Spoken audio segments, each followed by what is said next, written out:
Magandang araw mga kagabay, ngayon po'y April 16, 2025, Miyerkules Santo po. At nangyari na nga ang pagkakanulo ni Judas sa ating Panginoon. At ang nakakalungkot po ay ipinagkanulo niya, ipinagpalit niya ang Panginoon sa iilang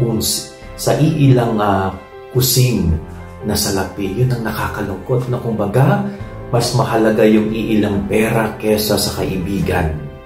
No, hindi po yun ang itinuturo sa atin ng Panginoong Hesus. No? Sa pagkakaibigan o sa pagturing ng kaibigan, walang halaga ang makatutumbas sa isang mabuti at tapat na kaibigan.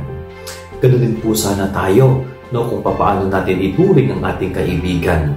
No, walang anumang bagay o salapi ang kayang hihigit sa ating pagmamahal sa ating kaibigan kung siya ay itinuturing nga nating kaibigan.